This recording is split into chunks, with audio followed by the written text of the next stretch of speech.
The flag's just a clock. No, it's not a piece You of don't cloth. respect the Constitution. No, That I is do. what this country is about. No. Then why are you a traitor? Why do you support a man who has committed treason sorry, live I on the air? We all saw that news conference. He committed treason live on the air. He trashed our country and supported Putin, who is a dictator and an ex-KGB officer. And he trusts him because he said it forcefully. But he doesn't trust 17 different, both military and civilian, intelligence agencies. They all agree that the elections got hacked. But Trump doesn't believe that. And it's He also believes a proven- traitor. He and believes it's- You cannot fix a problem unless you have properly identified the problem. And my friends, we have a problem. America is more divided now than it has been in any of our lifetimes. And if we, the silent majority, continue to sit back, the right and the left will tear this country apart. And divided we will fall. So united we must stand together. We cannot unite on every issue that divides us. That is impossible. But uniting over our common interests that we share together, now that, my friends, is something that we do need to strive for. You see, in a country of 350 million plus people, only roughly 140 million actually voted in 2016. Now, in that difference lies the silent majority that has, for the most part, tuned out of politics and chooses to focus on their daily lives on a day-to-day basis. How they pay their rent next month is more important than what politician represents them, for they see the truth clearly. The horrid truth is that all of our elected officials, all of them, have let the silent majority down. Complicity is the tool of the devil in us all. The silent majority has slowly but steadily been tuning out for generations now, and if we do not stand up together at this time to redefine what the American exceptionalism is, we will lose this country to Russian bots and a fringe group of active participants, the sheeple. Part of the reason that we have tuned out is that there is no true representation of us, the silent majority. The media, the press, they've splintered into two tribes, the right and the left. Our elected officials have no moral values, only grasping for more and more power, more and more control over us all. They have learned that the silent majority is not active, and they do not care to pander to the needs of the masses, only to their own tribes. Every petty issue is broken down into a zero-sum game, and in this game, some do the winning, but we all do the losing. So as I dive deep into this divide amongst us and attempt to wake up the silent majority to put an end to this cold civil war that we are embattled in, before it becomes an all-out civil war. You see, the media will soon pick up on this cold civil war because it is true. But they will never be able to identify the problem because they will continue to look to the old ways to fix it.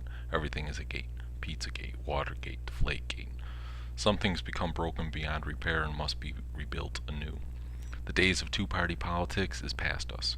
We are the most diverse country in the history of this planet. Take that in for a second. In the history of mankind, the United States is the most diverse nation ever. Through this diversity, we have together achieved heights that no other empire has ever dreamed of. But if you want to sit here and tell me that two political parties can encompass all the many diverse views and beliefs that we have, you're fooling yourself. We have to learn to support the best candidate for the job, not simply the one who represents our tribe. We have to learn that if our elected officials cannot work together, then they must be voted out. Bipartisanship has to become the expected, not a bad word in politics. Accountability, transparency, and ethics, our moral fibers have been torn. It's time to sow anew. I cannot do this alone, though. Only together can we force change upon this great nation that we love. Help me build a platform to get our shared views and beliefs out there, and the sheep will quickly follow us. Join my Patreon page and visit my website, or even buy a book. View my YouTube videos, but more importantly, become engaged. Make no mistakes, if we do not put out this fire, the city will burn and Rome will fall once again.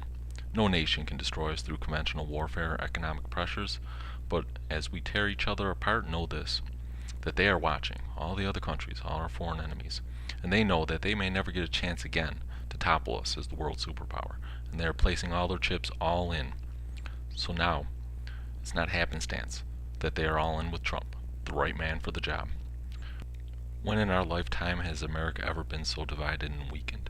Putin and NSB high-fiving at the G20 summit, glowing in their accomplishments via the Trump train, meddling in all free elections worldwide, and killing of American journalists abroad with little or no consequences. Not only are they able to survive, they are thriving under weak American leadership. The war is upon us now. Not tomorrow, not next week, it is here today. If we do not start learning to agree to disagree with each other, to learn to marginalize the true fringes of our society, the right and the left, the conservatives and the liberals, well then this war is already lost. We are in a war with no battle lines drawn, and are daily losing America's moral high grounds. In a war with very few right or wrong answers, only more problems than solutions, I'm not going to solve every problem or fight on one side or another. Philosopher King represents both conservative and liberal views alike. A true glass half full type. But the waters are murky. Time to dump this glass and fill it to the top with some new, fresh water.